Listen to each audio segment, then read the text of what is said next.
Hier, j'ai réalisé jusqu'à quel point le pays est foutu. Le Cameroun est foutu. J'ai un cousin que je n'ai pas vu depuis très longtemps. Et alors, on discutait, on parlait de tout, on parlait de la politique camerounaise, on parlait de la gouvernance et tout. Et de manière naturelle, il m'a dit, bon, comme toi tu es dissident, et puis il a continué. Il a utilisé le mot dissident. Bon, tout de suite, j'ai pas percuté, mais c'est après que j'ai réalisé que, mais tiens, Aimé Boni, médecin de son état, enseignant universitaire, il est dissident.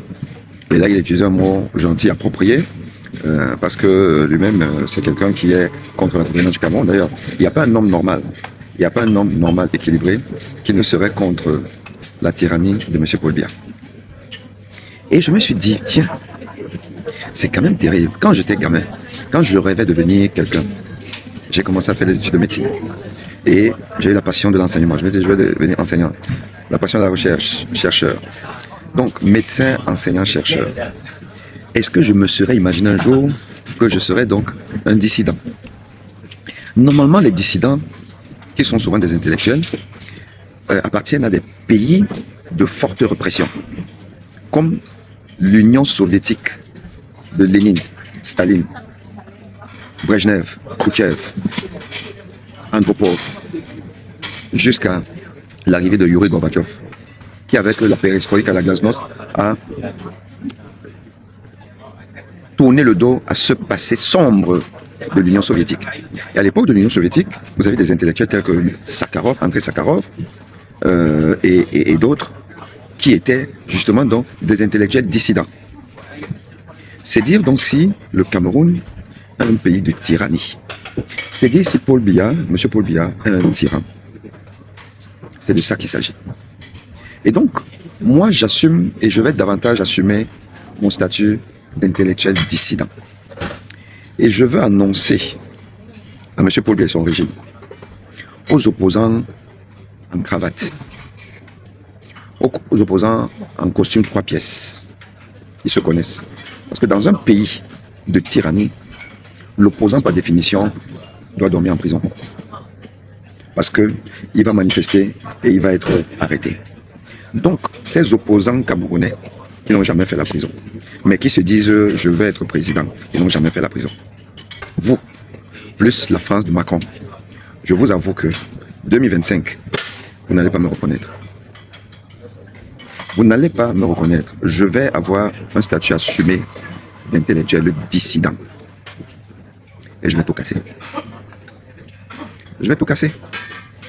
Je peux vous assurer que le pouvoir de nuisance qu'on peut avoir en Occident, puisque c'est l'Occident qui dirige nos pays, puisque c'est Macron qui dirige le Cameroun, qui s'emploie pour que un vieillard de 92 ans continue pour en fait être dirigé par une ancienne, on va dire quoi, serveuse dans un restaurant camerounais.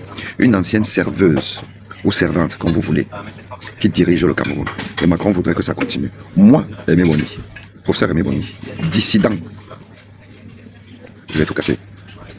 Je vais paralyser la politique française.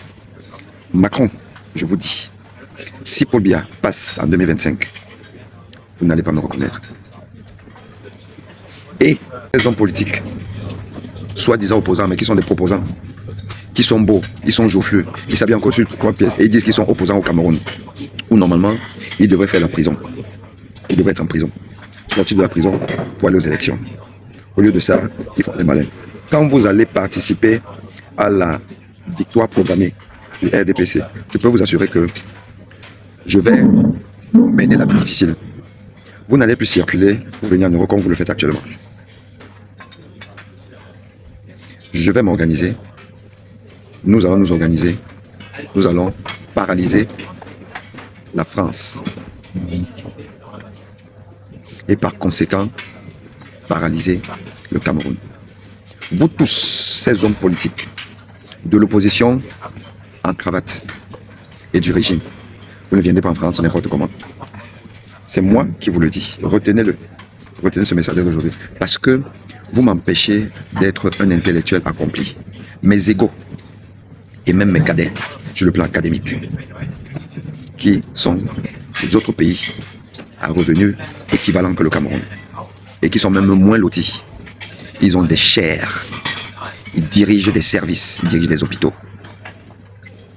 Ils sont dans la gouvernance médicale de leur pays. Je ne les cite pas, mais vous les connaissez. Mais moi, je suis un flottambo, je suis nulle part. Parce que mon pays est incapable de mettre des moyens, des structures pour m'employer. Les médecins Cameroun, les enseignants universitaires, mes semblables, oui, ils travaillent dans des conditions qui seraient nettement meilleures. Ils se contentent de ça. Ok. Moi, je n'ai pas eu, même ces conditions-là, je ne les ai pas eues.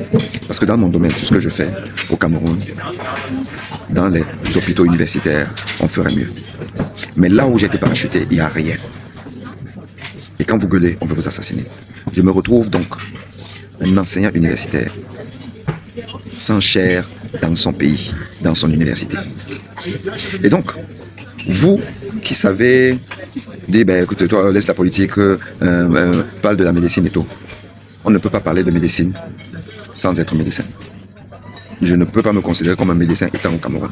Car quand je suis au Cameroun, c'est pas la médecine que je fais, c'est pas la cardiologie que je fais. C'est du bricolage.